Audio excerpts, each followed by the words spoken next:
Podcast live. You probably didn't know. Welcome, TikTok. We are going live today on TikTok, among other platforms. This is one-on-one live with Coach Blu and Athletic Director Marissa. This is our online addiction recovery program. We do this show every week, talk about things pertaining to addiction recovery, health and recreation, fitness, all kinds of stuff. So if you have a question, feel free to jump on. Do some submitting of questions. It doesn't matter what it is. It could be anything pertaining to, addiction recovery, mental health awareness, health and recreation, relationships, communication. I'm a mental health counselor and therapist and addiction specialist. So good stuff there. Marissa, you say that we're live over there. Why don't you jump on board?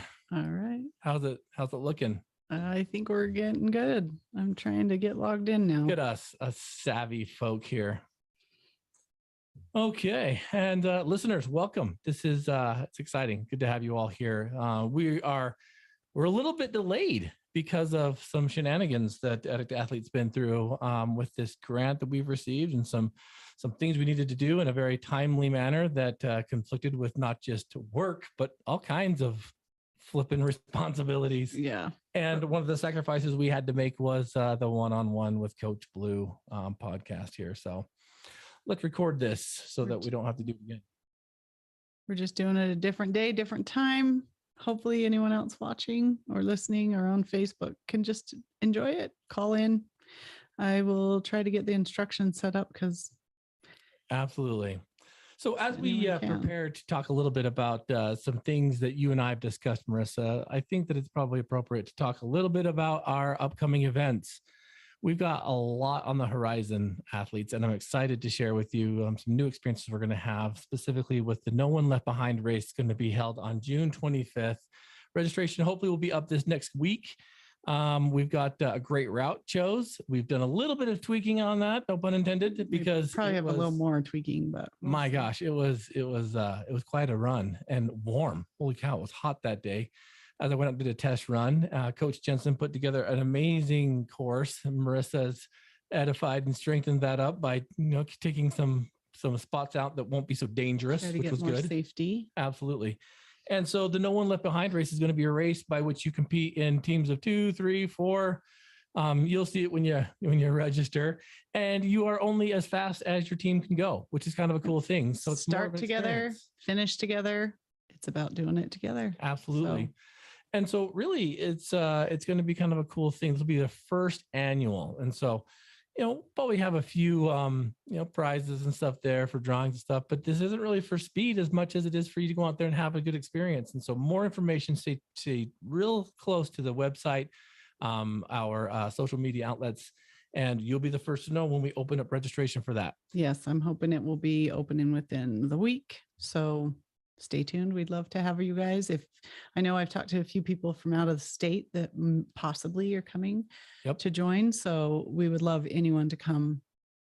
Absolutely. Find a team. And just because Addict Athlete specifically helps people with addiction, you don't have to have an addiction to be part of this team. Or to participate in any of these races. Absolutely. So yeah, keep an eye on the website, addict2athlete.org. Marissa, as we also do this, our website, if you want to jump on there, you'll find all kinds of backlog podcasts, addiction recovery tools, shoot, you name it. It's on there. I think I've organized it really well. There's a lot of content lots of time. Absolutely. And Addict Athlete's a 501c3 nonprofit organization. So there is a lot of free content for you guys to jump on and download and get a feel for what we're doing. Team Addict Athlete is a program that's modeled after our erase and replace philosophy, meaning if you're going to erase the addiction, you have to replace it with something of greater value, or else the potential and the risk for continued use exist. Yep. And so we say, no longer do you have to stay, in the forefront of anonymity. I think in 2022, anonymity means that you could probably die. So we don't practice anonymity in our recovery. We practice very much being open about the progress, about the process, being able to be a walking embassy, if you will, to your recovery. Absolutely. So on Team Addict Athlete, you'll find that we have a lot of stuff that you can learn and download and get familiar with our method of recovery. And it's an addition to, not a replacement for, other programs. So just because it's different than the 12-step community doesn't mean that we badmouth them or not, because everyone has a different path to sobriety. Yep. Some people right? use it all, and please, everyone feel welcome. Like Absolutely. whether you're on MAT or you've never struggled with addiction, just want to understand a little bit more. We cover a lot of things on mental health as well. So I think anyone and everyone can benefit. Most of our topics and meetings that we have, our sport group meetings, are more just positive psychology, using sports metaphors, and it's a benefit for everyone. And the thing that separates Addict Athlete is that we utilize the same philosophies as becoming a world-class athlete, as becoming a world-class individual in recovery. And you don't have to be an Olympic athlete to be a part of this team, Nope. right? No, you don't.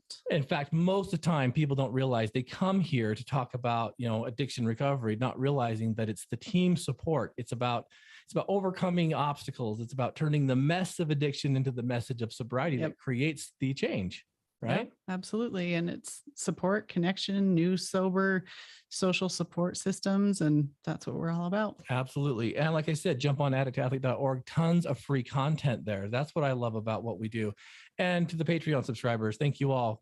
You all have instant access to the extracurricular recovery playbook. Just, tips and tools to utilize to help progress into your own recovery. Marissa and I put this team together because we were kind of getting sick of the significant cost that addiction treatment costs. I mean, you're talking sometimes thousands and thousands of dollars for treatment and for recovery. Yeah. And although there will always be a place for that, what if you could do it at a different pace? What if you could do it through your family system? Absolutely. And what if we did things that kind of integrated a family system to truly build what we call the home team, right? Yeah. Taking care of your home court, so to speak, your home. And so jump on addictathlete.org for more information. So listeners, today we're going to be talking a lot about Dr. B. Dr. B is on TikTok quite heavily. He's been on our podcast several times. Yes. I love this man. Oh my goodness. Go follow Dr. B Addiction Recovery on TikTok, on YouTube. Yeah, YouTube. Him and Jimmy, they shoot from the hip. I love it. Yeah. Dr. B's got a real special, I think, approach to his recovery mindset. And today we're going to talk a few of his videos, his TikToks that have really stood out to us. Yep. And the first one we're going to talk about, follow in our philosophy, and we love how he explains things in a different way from most. And so we support it 100%. Absolutely. So the first one we're going to talk about is addiction a choice? And I love how he puts it.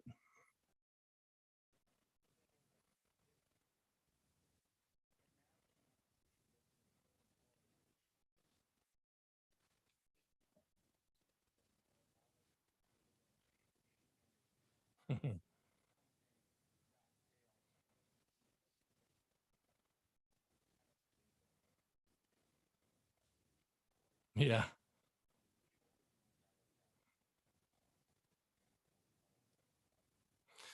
I love this principle. We get asked this all the time. I've been doing addiction therapy, addiction counseling for well over 20 years now. And this is one of those big things people ask, well, is it a choice or is it a disease? Yep. Guess what? It's both. Yep. And people that try to set camp up in either one of these and say it is this and only this, I think you're way behind the curve. Yeah. There's several programs that I've worked for, and one that I'm kind of interested in that does similar things that we do here on Addict Athlete, that is hellbent on making sure that everyone knows that it's absolutely a choice. Yeah. And I think that when you take a hard approach like that, you automatically segregate a huge portion of people. And really, when it comes down to it, does it matter? No. In many cases, it doesn't matter whether it's one or the other. The point is, what can we do to best help them? And that's, I think, our take is, how can we help? Absolutely. Yep. So when people do this, especially when I start, working with them in therapy and overcoming some things, it's interesting because I find that most people I work with, they abuse the substance. It fills a void of something in their life. Yeah. And they become, like they become kind of like dependent on it through using it to avoid a feeling or an experience or a symptom. That dependence. Absolutely. And so the interesting thing about that is when you go to the core of the issue and you find out what's driving it, because substance use is simply a symptom of something deeper. Yeah. It's like if you have a cold and you're coughing, right? Your substance use is a symptom to something deeper than that. The cough isn't the cold. It's not the virus. The virus is inside. And yeah, if you can address and fix the virus, kill the virus, or if it's a bacteria, then you can fix the cold. Now, the thing about that I find super interesting is that when people get too hell-bent on wanting to stake claim on either a choice of addiction or the disease of addiction, we can either segregate or dumb down the whole situation that is addiction in and of itself. Yeah. Because I've seen the disease of addiction, but I think it's a lot more rare. Yeah. But I do believe it exists. Yes, absolutely. But I've also seen the choice because it fills the void. So, there's a friend of mine out there that does, again, runs similar programs. And he says that it's always 100% a choice. Yeah. And I think also starts with the choice, with the first thing you put in your body, but to some, it ends up becoming something that's too overpowering. Absolutely. And is that the disease? Not always. Sometimes that's just dependence. But how can we help them see something else? How can we help heal them from the inside out? I think it's the same premise as identifying them solely as an addict as well. Mm-hmm. And I get the old mentality and the mindset that, needing to identify with that part of you so that you know that it exists. Yeah. But when you become so hyper-focused on once an addict, always will be one. Yeah. Hello, I'm blue, I'm an addict. That's a horrible mindset. That's a self-deprecating mindset. Yeah. And we just have more positive things that we like to focus on and that we support. Let's look at it in a bigger sense, because I don't like the negative stigma. I don't like, we all have things that are negative about us, but if that's all we focus on, to me isn't a very helpful, encouraging thing to work through. Well, it's interesting because if we go around with that stigma of addict, it doesn't matter how far you get in recovery, right? It's like, well, you're always one, bad relationship or one bad experience or one poor, situation away from relapse. And, oh, don't worry. Well, it's because Uncle Blue over there, he's just an addict. Yeah. But an addict the addiction needs to become part of us, not who we are. Yeah. And that's hard for some people to wrap their heads around because we have been indoctrinated that if you have an addiction to something, you are an addict. Yeah. But if you are naming yourself that and you're walking around, hello, I'm blue, I'm an addict, there's no way you're going to be able to get a leg up on something positive. It's a negative connotation. And some people, it helps them, and that's fine. If that's something that's helps them understand that, that they don't have power over the addiction piece or the substance, and that helps them move on to something else, fantastic. Absolutely. 100% go for it. We want you to do that. But if it is something that's just, self-deprecating and it's just negative, and then let's find a different way to look at it. Find a different way to look at it. And so I wanted to start today's podcast off specifically talking about Dr. V and that mindset of, is it a choice or is it addiction? Because I think it's time that we start challenging everything we know about addiction recovery. Yep. From the reasons it begins to the core issues that it tries to suppress, right down to the way that we treat it. Yeah. And there's a lot of different mentalities and methods that we can do this. And I don't like the one size fits all approach, right? Mm-hmm. I mean, some people will say that health and recreation is kind of a strange way to help overcome addiction. Yeah. We've been doing this now for almost 11 years. Yeah. Why does this method seem to work with, I guess, the structure that we provide here on Team Addict II Athlete? So I think some of it is our philosophy that we don't call people addicts. It may be a part of them, but that's not who they are. And we want to do more. And I think the other thing is, when you exercise, it's going to help with those natural chemicals that the substance usually did or took over, the dopamine, the serotonin, and exercise does that.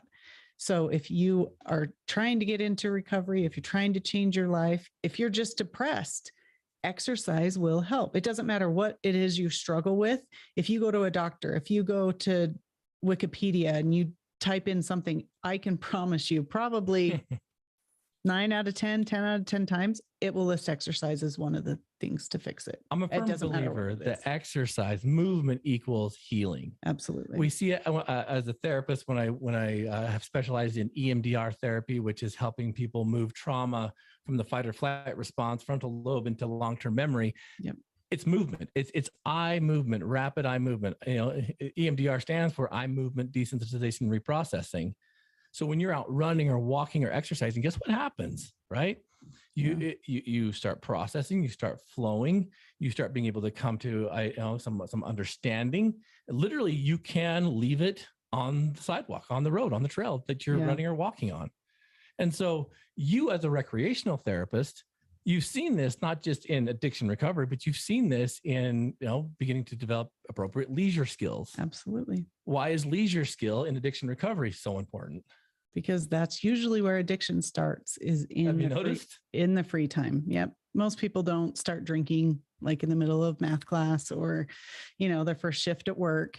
It's going to start in their leisure time. And so if you don't learn how to restructure your leisure time to do healthy and appropriate things, it's going to be difficult to get and stay sober as well. 100%. And so really, as we kind of kick this off, our path to sobriety that we use is what we call the erase and replace philosophy, loosely based on, if you're going to erase the addiction, you need to replace it with things of greater value, not just a thing, but multiple things of greater value. And it's kind of a hard mindset when you start looking at what that truly means, right? Because when you boil it down, connection is the cure. Yeah. Relationships, that's what teams operate off of, right? You got to have that respect and that level of confidence in your team. So you've got to establish a strong team, right? Absolutely. A dynasty team, if you will. So Team Athlete, I think we take that approach of, it doesn't matter if it's a disease or a choice, it's an addiction. Yep. And how can we address that? What is hurting inside? Absolutely. We got some people jumping on here. Are there any questions that you want to field yet? Because we've got plenty here. No. Did you have another video you were going to show? Yeah, I do. And as we do this, one of the things I truly appreciate with Dr. B is that he gets into a lot of the MAT stuff. Mm-hmm. For the listeners that may be unaware, let's talk a little bit about what MAT is. So it's medicated or medication assisted treatment. And it's any ways that we can help somebody. A lot of times it's looked at as harm reduction, and how can we lessen what somebody's doing or using to cut out as much danger as we can, whether it is like clean needle exchanges so that people aren't dying, that we have now like a lot of test strips, like fentanyl test strips, so that somebody can test what substances they're using. So we're trying to cut out and make things less dangerous.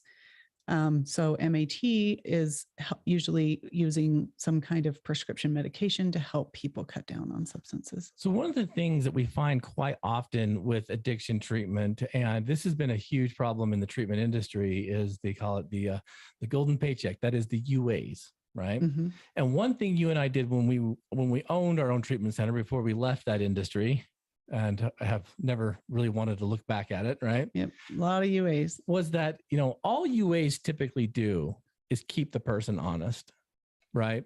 And so if you're getting a UA, and UA is urinary analysis, it checks for substances in the urine. Yep. You and I have both heard recently of some funny situations by which people have lost children because of what's called the DIP test, which is a panel test. Just a quick test. And here in the state of Utah, panel tests are not admissible in court because there's so much room for error. Yeah. And so it sounds like the person you were talking to or about had a situation by which a panel may have even been read incorrectly. Yeah. And instead of having it confirmed by the lab, it was actually kind of said, well, that's it. Yeah. And taking the kids. Yeah. My heavens, I hope there's a lawyer on that. Dr. B has a great way that he describes a dirty urine test.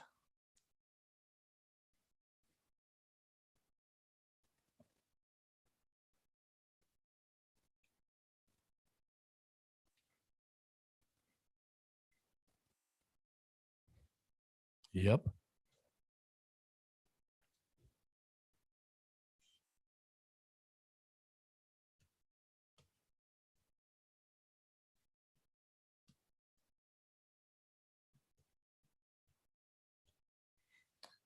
Dr. B is a pioneer with this stuff. I love it. First of all, let's talk about changing the language. That's what we've done here on Team Addict Athlete. We started Team Addict Athlete to bring not just awareness, but to really change the public's perception on what an addict is. That's why we don't use UA the term. is not dirty. It is clean. It's positive or negative.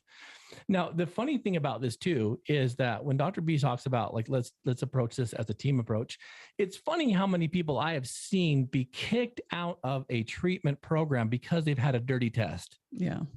That makes zero sense. I guess they couldn't hear that on Facebook. Oh, okay. Well, we'll replay that. So, but what Dr. B basically says is that, you know, this UA test, instead of calling it a dirty UA, right? Yeah. He basically calls it a positive or negative. Positive or negative. That's it. And when we change the language of things, we can help people heal better, understand better. Because when you call something dirty, it has a negative connotation. It usually brings out guilt and shame. And why do most people use substances and keep using substances? Because of guilt and shame. So Absolutely. Any way we can cut out language or a culture that is just enhancing guilt and shame, let's do it.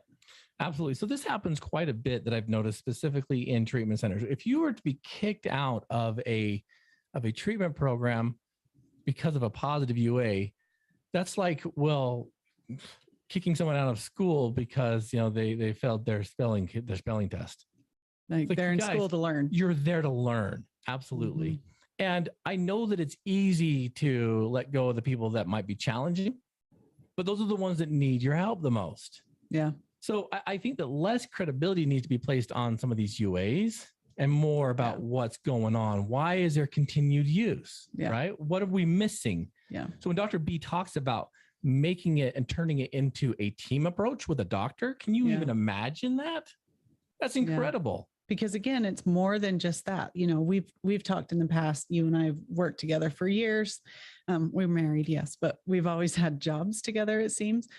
But quite a few years ago, we worked together at a treatment center. And I remember working in a team. We always have worked with treatment teams where you sit down with therapists, counselors, direct, line staff, doctors, and you discuss each client and how they're doing every week and what they're doing well at or not. And all the time in this treatment center, it was, well, what behaviors do we see? What are we seeing? And then it was a level system at that one. And we move up a level or down a level, depending on what behaviors we see. Seems kind of silly. Yeah. And the CEO at the time would always come in there, thank heavens. Yeah. And he taught us one of the best things I've ever heard. And he was always like, stop, listen, where is their heart? Yeah. Sometimes we judge people on just the behaviors, and their behaviors sometimes are horrible. I get it. But the behaviors are saying something about what's going on inside. Mm-hmm. So they may be acting out because they're struggling with something. How can we address that? Or is their heart really in it to want to do better and be better, but they're just slipping up in places here and there? Because that's where we need to go for. Are they really wanting change, but they're just making some mistakes? Mm-hmm. And if they are, then what can we do to help them? Or is their heart in a negative place and maybe we need to pull them back somewhere? It's a hard path to take, because that means you're going to be doing some emotional legwork. It means that you're going to look past some of the behaviors. And that's not always easy to do, specifically when you have someone in your home that's causing some disruption because of an addiction. Yeah. But their behaviors are telling you something. And something I've noticed in the 20 years I've been doing this is that typically people use substances that mimic behaviors and emotions they're trying to suppress. Yeah. You know what most people who have depression use? Depressants. And what is that? They're going to do alcohol and marijuana. Absolutely. They're going to do things that will make them feel better. What about people that experience physical, emotional, spiritual pain? Opiates. Painkiller. Absolutely. Because if it's going to take away the physical pain, guess what? It takes care of all the other stuff. Does all the emotional pain too. What about the people that have like serious trauma? The ones that don't want to feel good or feel bad, they just don't want to exist. What do they typically use? Benzos. Absolutely. So it's kind of an interesting paradigm when you start looking at the methodology of like why this happens. Yeah. And it'll tell you a lot if you're willing to do a little bit of a deep dive. Yeah. Stimulants usually are people that have been in situations where they've needed to maybe protect themselves, or sometimes it is that they've been in trauma situations and now they need to be hyper aware and alert because of any danger maybe coming around the corner. Or the bigger, better, faster, stronger or crowd. They're just trying to go. Prove it to anyone and everyone, themselves and everyone around them, that they're better than this and that they can do it and they can be perfect. And they can talk to people. Now they have perfectionists. There's so much to this. And I think that we've got to start looking at it like Dr. B says, we got to start changing the language. We got to start changing the way that we're doing these things. It is wickedly important, listeners. And the reason why is because if we see the substance use as the end all be all, then we're going to miss what's really going on. What are these behaviors telling you? Now, I've come up with an antidote. This is the world according to Coach Blu here. I've noticed that if you'll do some real research on yourself and you start looking at the time you started using, okay, maybe it was you were introduced to the substance, maybe whatever. And I'd love to know what you, the listeners here on TikTok and or here on Facebook and Twitter and all the other places. If you tell me how old you were when you first started using and you rewind the tape 2 years, you will typically find an activating event. Something sucked, something hurt, something went down that wasn't great. And it could be anything from making a huge move, a parent divorce, or it could be trauma. It could be abuse, sexual abuse, physical abuse, issues at school, whether it was like some severe like teasing and bullying. It can be lots of things. Now, on average, it takes about 2 years for us to catch up to find like a substance that fills that emotional void. And so if you start rewinding the tape, you can start finding a pathway to healing. So if you're looking at even a teenager too, once they start using, then how long is it until the parent usually finds out? 2 years. Yeah. So if you're adding all that together, that's 4 years. So it could be something happened that really, really hurt. And then 2 years later, maybe they bump into the substance that starts working and start using it. And then it's usually another 2 years until, and this isn't just that, but if it's an adult too, it's usually a loved one, a spouse, a family, that catches on that there's a problem. That's another 2 years. So that's the funny thing, because again, when you look at a kid, and maybe you have a teenager that's exhibiting some of these behaviors, one of the things the 12-step talks about is that your life becomes unmanageable. Well, that doesn't happen all at once. That takes a lot of time to sometimes, go down. And so what you'll see, especially in a teenager, is that they'll have great excuses and you'll be able to write off some of the indicators that would kind of be red flags, in maybe a traditional mindset. But maybe they start slipping in school. Oh, I'm having a hard time. Don't worry about it. Maybe they start hanging out with the friends they used to have. They start hanging out with a different crowd. Oh, well, those other kids are just stuck up. And their life slowly becomes unmanageable. Well, and it's so hard mostly at teenage years, because those things naturally happen a lot too.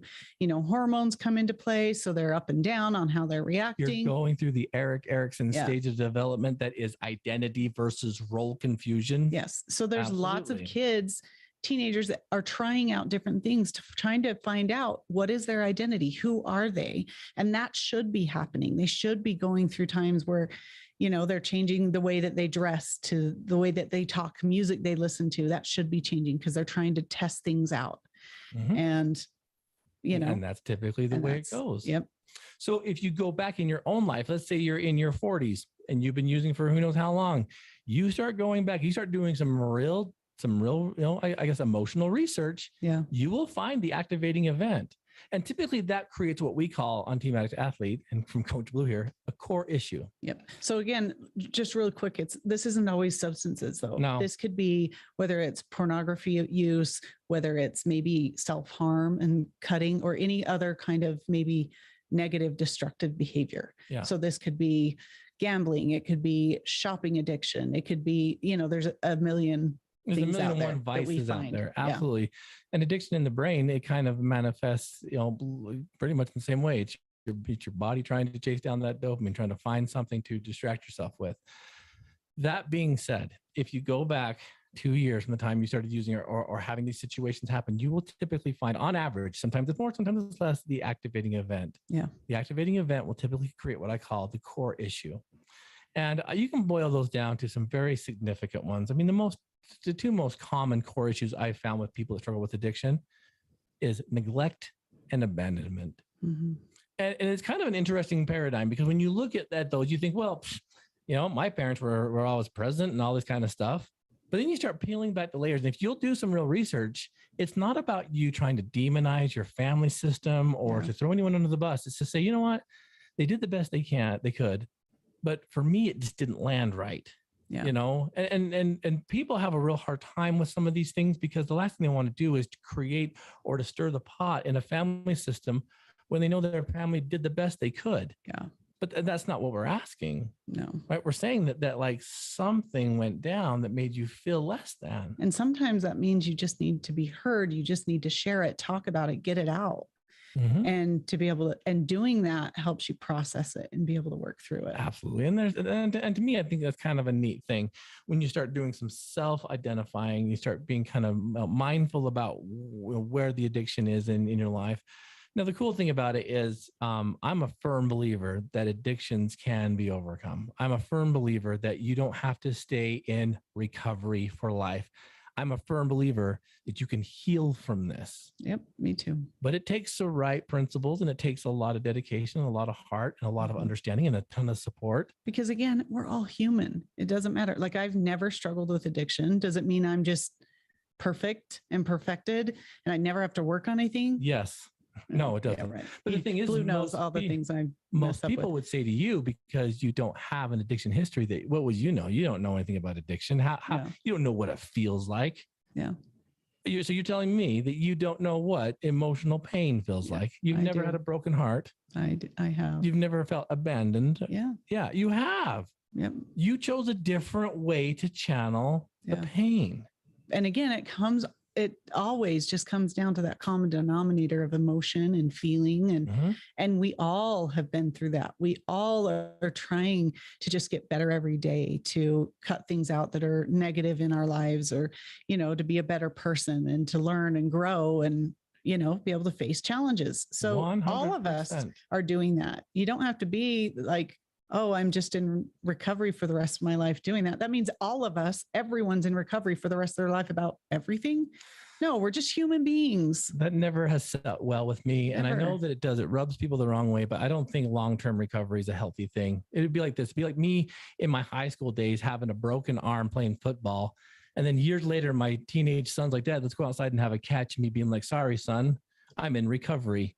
I can't. My arm was broken when I was a teenager in football. I'll come out and try, but I have to be careful. Yeah. But you know what's, I get it. And I understand the premise and the principle behind it. But if we are constantly in recovery, that means we're still broken somewhere. Yeah. And typically, let's use the broken bone analogy.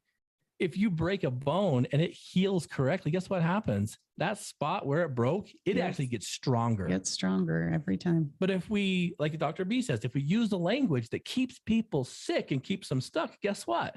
Yeah. They'll always just be. It'll always be. They'll always be the bench warmers. And I don't like doing that to people. Donnell has a comment on this, and then we have another question. Let's jump on. So we'll move her over. Bring her over. So TikTok, you can't see this part, but hopefully you can hear Donnell. This is coming through Zoom. All right, Miss Donnell, it's been a long time since we've had you on here, because usually it's us doing it at a time she's not able to do this. Come off mute. It's been so long she can't even remember how to use Zoom here. Okay, I'm here. There she is. Miss Donnell, welcome to the one-on-one with Coach Blu. Yeah, I was surprised to see you guys on this late. This is awesome. Awesome. What you got? So I wanted to there was two comments. The first one was, when you were talking about the physical activity being something that you can use as a therapeutic thing to replace your addiction, and why does that work? And so I started taking a Reiki healer class. Oh yeah. Yeah. So, and I'm learning a lot of stuff on that. And one of the things that that I'm learning in my Reiki healer class is, about elevating your vibration and keeping your vibration high and not staying in those lower, vibration statuses, because it really brings you down. You're right. And so just any physical activity by its very nature is going to raise the energy Absolutely. It will. in you and around you. And so, you know, that was one thing, but the other thing is that I heard just not, I think it was day before yesterday, and one of the lectures I was listening to, she was talking about learning how to love the dark parts as well, and that when you love yourself wholeheartedly, and when you fully have unconditional love for yourself, you got to love the dark parts as well. You can't just say, you know, I love the light side of me, but I hate that I'm an addict, or I hate that, you know, that I'm this or I'm that. Are correct. And so and in order to love outside, and I always thought this was the cheesiest thing in the world, but the way that she put it made so much sense. She said that you know, you can't love somebody else unless you love yourself. You have to love yourself before you love somebody else. And I always used to think that's so stupid and so cheesy, because I know I love my kids. I know I love my husband. I know I love my dogs and my cat, but I really hate myself. So that can't be true. But when she started talking about, you know, like the most profound point was that it's the dark parts that push you forward, and that push you to, you know, to want to do better, and to you know, want to acquire those light parts. So you can't not like, and you have to embrace those dark parts as well. And so when she was talking about that, I like went through this whole, you know, I mean, it just made so much sense to me. And it was like a puzzle sort of coming together, because it's like, okay, so, you know, that makes sense that you know, when I started learning art, and you know, when I climbed the mountain, and when I did all of these things that I loved about myself, when, you know, I couldn't find anything, you know, 2 weeks before that, I couldn't find nothing that I liked about myself. And then I started doing all of these things that made me feel good, and that was kind of proving to myself that I could do these things. Then, you know, it was the dark parts that got me to that point. Absolutely, Donnell. And that's the funny thing. Marissa and I were talking about this, and without using names, you know the person I'm talking about. But we were talking about this once in a staff meeting, in a treatment team, and where it was, and you've worked through this inner child stuff too, Donnell, so you understand this. And he said, I am still very much upset and hate that little boy inside of me. And I thought, how can you hate something inside of you so deeply that it's caused this kind of like turbulent lifestyle in your adulthood? When you can make peace with that, like you said, Donna, when you can make peace with the dark, and it's not just not ignoring it anymore, like facing it, addressing it. And sometimes that becomes something dark becomes healing and healthy and happy. Sometimes it doesn't, but you just have to face it. Well, and it goes better. It gets so much better. Though, it's the giant compared to what, right? It's like when you think about like all those dark things that have happened during the addiction, it's like each one of those situations happened to get you to the point where you are right now. Why in the world would you look back and look at those and don't get me wrong, there are some things that happened to my addiction that I wish I hadn't have participated in, right? I mean, there are some things that I'm just like, oh, and people say I would not change anything. I beg to differ. There are things, but I've come to understand it so much so that now I can use it as that emotional balancing, right? It's like, I'm not going to discount that negative side that I had, because it's also made that light side so much brighter. So Donnell, you are absolutely spot on and correct. I agree. I love that.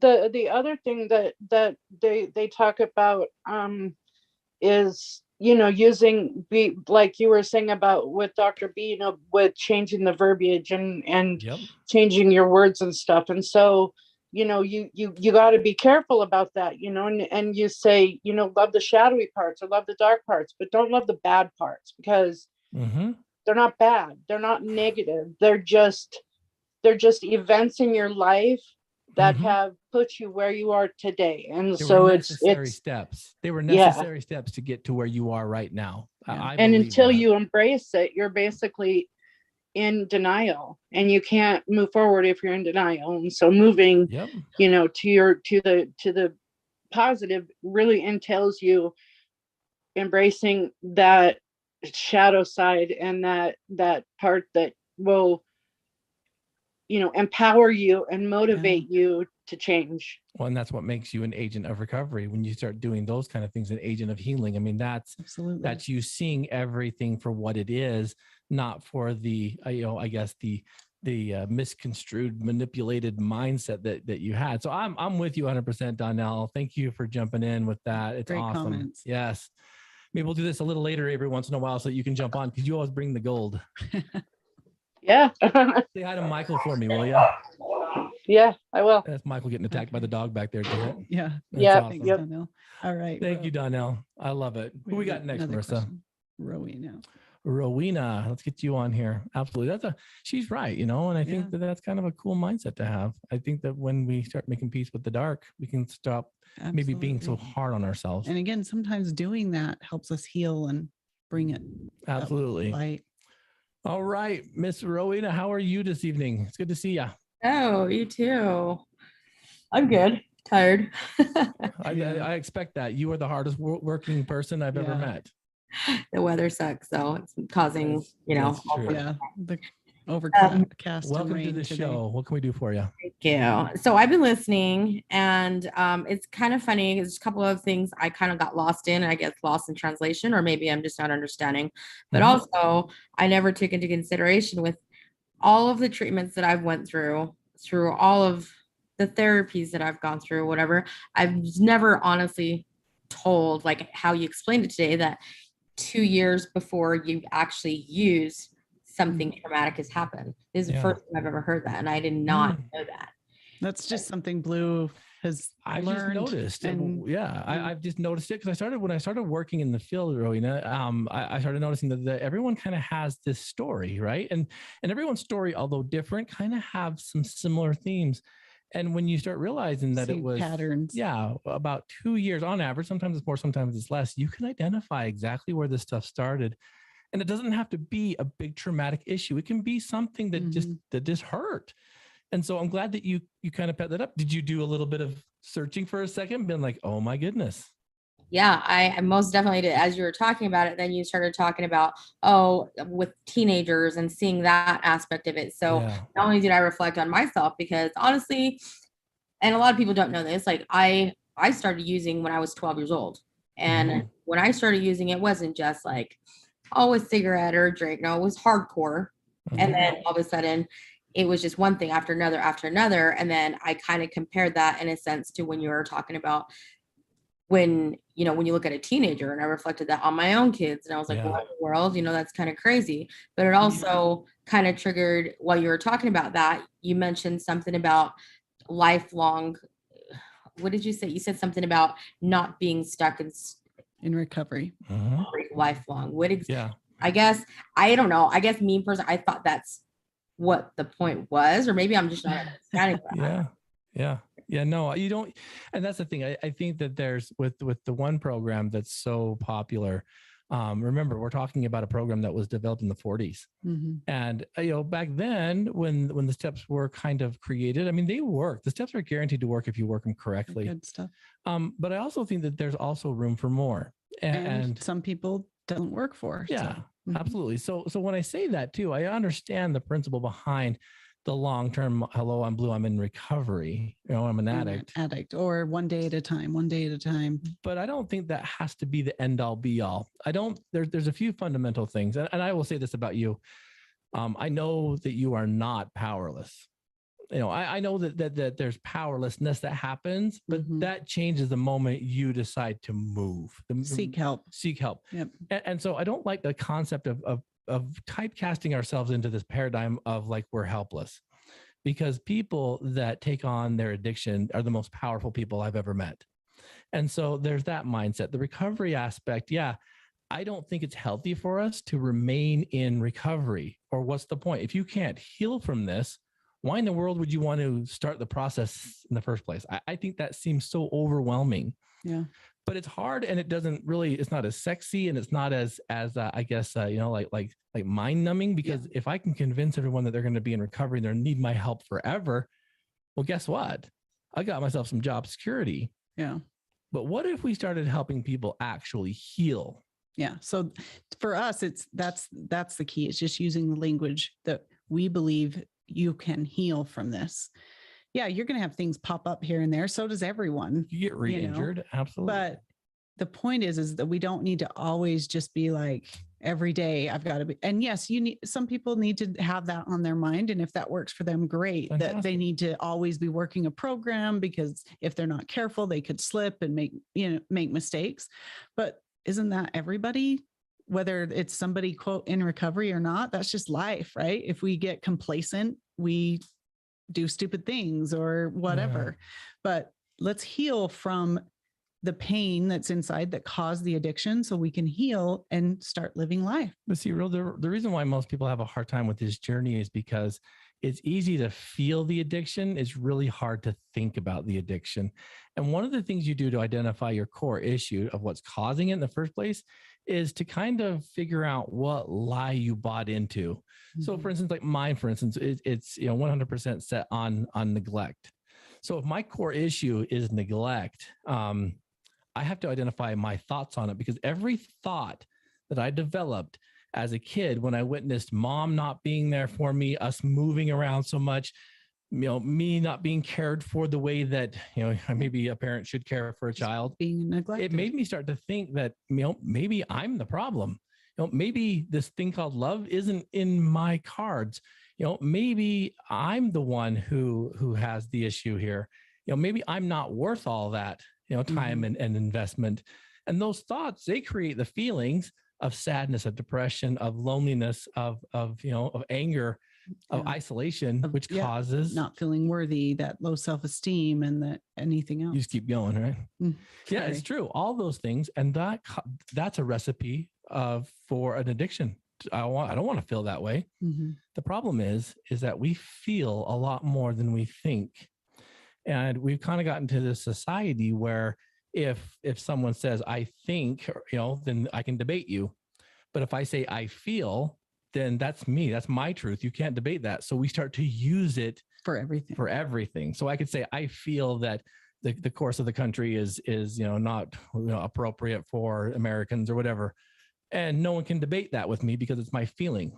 But if I say, I think the course of America is not doing so hot, if someone thinks it is, then we're debating and we're fighting. And I don't want that. I want to avoid conflict. Mm-hmm. So we do that same thing within ourselves, right? We focus more on the feeling, which changes all the time and changes so fast and permeates everything. Where if we could really get down and address the thinking, we can change the feeling that comes next. But those feelings become so big and so overwhelming. Sometimes it really is hard to back up and look at, what am I thinking about this, so I can address changing that feeling to then the behavior. And so now that I've told you this, the next conversation you have, someone's going to use a bunch of feeling words and you're gonna be like, wait a minute, those aren't feelings. Those are thoughts. And it's funny because we do it all the time. But I think, even as a therapist, you'll never really hear me say to a patient or client of mine, how does that make you feel? Because that's kind of dumb. I want to know, what makes you think that? Yeah. Well, how did you come to that understanding, or why did that become a belief of yours? Yeah. Does that make sense? So we take a different approach. It does. But so you mentioned about the healing and stuff, and the reason why, again, like I said, just, it was crazy how, when you talked about it in the beginning, I was just like, wow, I've never thought of that. But then also, just these last couple of days, and again, the story with my mom, and I've never seen her more than once in 1 week out there panhandling or doing what she does. This week, I've seen her 3 times. Wow. And the third time I finally decided, you know what, I better just check on her. Something just kept popping. Maybe let me check on her. And I forgave her for everything. And this is where the healing part is kind of weird. How do you know if you're really healed? I went and visited her in jail, well past 90 days, because I knew at that point, everything is out of her system. She's going to remember, and she's going to retain me for giving her for all the things that she's done and letting her know I don't hate her. I love her. I love her with all my heart.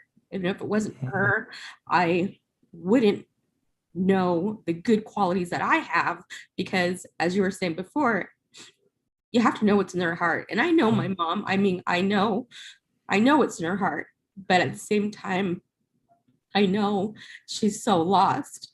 And like I said, I forgave her, but how do I know I'm really healed from that if just a couple of days ago, yesterday, I was able to see her and talk to her, but I got to the point where I didn't yell at her. I didn't get upset at her. Yeah. I just fed her, made sure she was okay.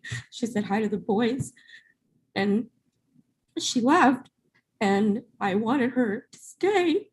Yeah. But the moment she asked me, oh, can you buy so-and-so a bottle so I don't have to do it, is when I was like, you know what, I can't.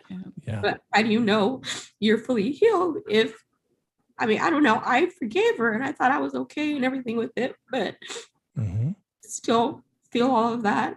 Yeah, I mean, but that's the beauty of it. And man, my heart just aches for you. And I mean, you're bringing it to me. I'll tell you, you're on the path because it hurts, bro. And it only hurts because you love. And despite everything bad that's happened, look how much love you still have for her. Yeah. You know, and healing doesn't mean that it's going, or, you know, forgiveness doesn't mean that it's all just going to be, you know, cherry blossoms and sunshine. It doesn't mean there's not going to be emotions tied to things. Not at all. It means that it might hurt a little bit deeper, but you're not holding the animosity or the anger or the frustration of and the disgust. You are loving her unconditionally. That to me is like the clearest path to healing that I've ever seen. And I think healing also is that you can feel those emotions, and you can cry and you can scream and you can whatever, but that you don't let it hold you down and hold you back to the point that you're wanting to go use again every single time those emotions come in, that you're turning to, whether it's using or whatever, any other destructive behavior, that you're finding positive outlets to feel. Feelings aren't going to disappear because we heal. No. In fact, sometimes they get more intense. Absolutely. You know, because we're not, you know, numbing it out by something else. You know, the most powerful part of what you said was, though, that I'm kind of like taken back by, is that your boys saw their mom interacting with her mom, and they get to see how strong their mom is. Ro, you have broken the cycle. And again, it's also seeing you have that interaction with your mom, want her to stay, and then go, wait a second, I need to set a boundary. Yeah. I can't do that. That shows but how that much doesn't love mean you have for yourself. Absolutely. It's because and that's what kids. You know is keeping you and your kids and your home safe. Yeah. So it's beautiful. I'm glad you brought that up, because healing doesn't mean free from pain. Yeah. Right. It just doesn't. But the cool thing is, bro, you can have that experience and you can go to bed sober, and it'll hurt, but it only hurts because you love. Yeah. And that's okay. That's the only thing real in this world. And you wish and hope for something better for your mom because you love her and you know she has, you know, has so much inside her to be better. And that hurts that she's not being the woman that she is. That she could be. And that she could be. I think it's amazing that you stopped. You know, and like you said, the third time you're like, I've got to find out where she is. I mean, Ro, you are amazing. But there's a lot more to this than just that interaction. You are incredible. You are incredible. And my heart aches because I know your mom. I know her. And I am so proud of you. I'm so proud of you for having these experiences and being willing to share them. And again, the best thing you did was to allow yourself to have your kids see you authentically. That's a big deal. You are a powerhouse. Beautiful. Thank you. Thank you for asking. So proud of you. Yeah. Love you guys. Thank you, Ro. Yeah. Thank you for coming on and sharing. Keep listening. You guys. Touching. And I think people can hear. Let's go to lunch sometime if you ever have some time off. Yeah. For sure. Holy cow. Thank you, Ro. All right. That's a challenging one, man. You can just feel the magnitude of that. And I think if we try to pretend that like healing means and forgiveness means we're all done. Yeah. That's not what it is, right? But the fact that she can say that and that her kids can witness it, it's a big deal. And I love that her getting on and asking that, because I'm sure there's other people that are thinking the same thing. You know, how is it still so painful and so emotional if I'm, quote, feeling better and healing and feel like I've forgiven my mom? Because it still doesn't take all that. It still doesn't take it away. And that's why addiction is such a cunning like adversary, right? Is because it can tear you up just as much as it wants to spit you out. So I think that's amazing. Yeah. We are out of time, Marissa. I know we have somebody else on, but I'm not sure. Let's give them a second, see if they want to come in. Do you have a question? You could bring it in here. Okay, he's just listening. Okay, perfect. Listeners, we get a lot more feedback, Marissa, this late. Maybe we got to Maybe we got to have these lunchtime meetings turn into dinner time meetings, right? Thank you all for listening. We appreciate it. Please download the podcast, Addict II Athlete. It's on all platforms. This podcast and others are hosted and put out twice a week, along with the Agents of Recovery podcast with myself, Brock Bevel, former law enforcement, and Max Hall, former BYU collegiate football player and NFL quarterback for the Cardinals. So go check out the Agents of Recovery podcast, the Addict Athlete podcast, and check out addict2athlete.org if you have anything you'd like to know more about our program, about what we do, about our social media outlets. Jump on and reach out. All of our contact information's on there. And we hope to see you next week. And until then, please, athletes and people out there in recovery land, go turn that mess into a powerful message.